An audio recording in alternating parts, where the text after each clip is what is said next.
In the golden sands of ancient Egypt, where the mighty Nile carved a ribbon of life through an endless desert, there lay a land of wonder and mystery.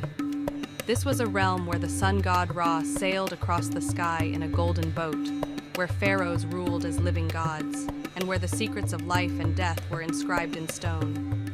The story begins in the city of Thebes, the heart of Egypt's civilization. It was a bustling city, filled with grand temples, markets overflowing with goods from faraway lands, and streets alive with the chatter of merchants, priests, and artisans. Yet, beneath this vibrant surface, there was something more, an air of mysticism that whispered through the corridors of time. One such whisper was the tale of the pharaoh Akhenaten, a ruler unlike any before him.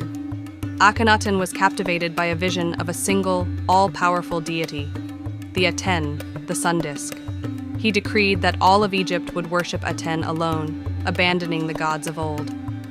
The great temples of Amun, Osiris, and Horus were closed, and a new city, Akhetaten, was built in honor of the sun god. This was a bold and dangerous move, for in Egypt, the gods were not just symbols, but the very foundation of life and order. But Akhenaten was undeterred. He believed that by focusing on the Aten, he could bring Egypt into a new era of enlightenment. Under his reign, art flourished in ways it never had before. The rigid and formal styles of old gave way to more natural and intimate depictions of life. Scenes of the royal family were carved in stone, showing them not as distant gods, but as human beings with deep emotions. The city of Akhetaten rose from the desert, a shining symbol of this new age. Yet, this bold vision came at a cost. Many in Egypt resented Akhenaten's radical changes. The priests, whose power was rooted in the old gods, saw their influence wane. The people, who had worshipped their gods for generations, were confused and fearful. The land itself seemed to rebel. The Nile's floods, crucial for agriculture, became unpredictable, leading to famine and unrest. In time, the pressure became too great. Akhenaten's successors, desperate to restore order, abandoned his new religion. The old gods returned, their temples reopened, and Akhetaten was left to crumble into the sands. The name of Akhenaten was struck from records, his statues defaced, and his memory cursed. Yet, the echoes of his reign lingered, like a haunting melody carried by the desert winds. Centuries later, archaeologists would uncover the ruins of Akhetaten, now known as Amarna.